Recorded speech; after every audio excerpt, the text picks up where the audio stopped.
Takže po neúspěšném, jak to říct? Slezu dolů, kde nás vyhodila nějaká paní, protože tam je prej školka. Jak jsem říkal, cizí pozemek. No, což jsem si nevšiml ani té cedule, který jsme si všimli až potom. Hele, tady je taky cedule. Ale tudy jsme nešli. Všude jsou cedule, kámo. No, protože jsi to chtěl obejít, jo. Ale tam žádný cedule nahoře nebyly, tady je dětský klub Matana. Chlukrný pozemek. No, protože tady jsme to vůbec nebrali, my jsme to šli před cedulu. No právě, to ona asi nepochopila. No ona to asi vůbec nepochopila. Ale docela mě štvalo to, jakým způsobem jenom to řekla. Hele, ale tam bylo auto, tam tudy jsme si myslím mohli k klidu odejít, ale to je jedno. Aby jsme nevezli na další cizí pozemek. To je jedno. Jako dálnice. Tak jako který pitomec by tady má je udělaná cesta. Že tady tudy chodí kámo z nákupu, vole. Já myslím, že to bereš jako vtip nákup, jako kdo by tady tahal nákup. Po těchto těch stezkách. Já dík. Tohle to je strmý, kámo, to je pohře. To ano. Kámo, tady jsou nějaký sračky. Jako co? Ve formě? No jo? To mě je to motiv. Že jsme začali počkali na ten tak.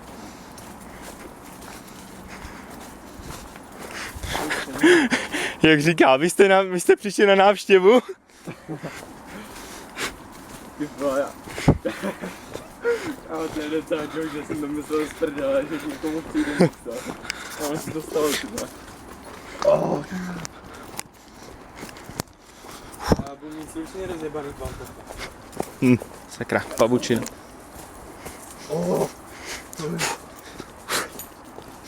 Škoda, že jsem to netočil, no.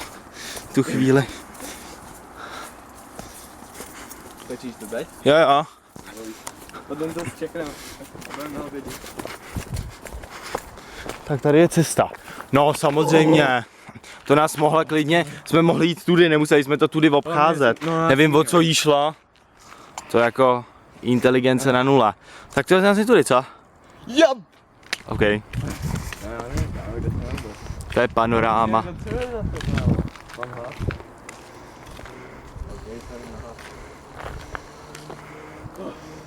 No jo. Tamhle je vidět nějaká civilization. Jo. To je fakt kráva. Já jsem čekal, že nás aspoň vyvede hlavně vchodem místo. No já taky, já jsem si říkal, tak aspoň nám ukáže. Ty vado, ono je to asi, já nevím, nějakých 20 metrů a my to bereme, já nevím, bují kolik, prostě přes tu cestu. A ona to byla docela dobrá školka, měli tam mít bazén. se. Jo, to ne, bazénu ne.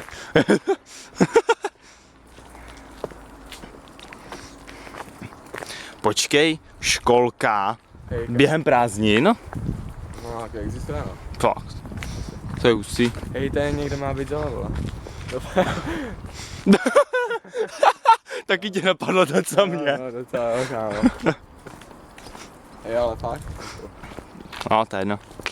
Není tamhle to. Kámo.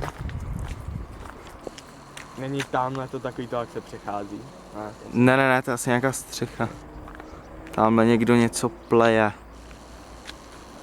Přiblíž to.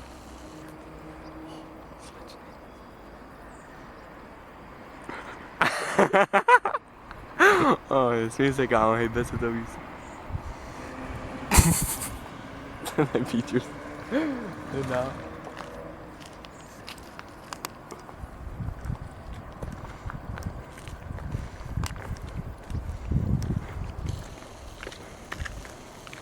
Zkus, kámo. Mám to teda teď vypnout? Ne, ale... Co?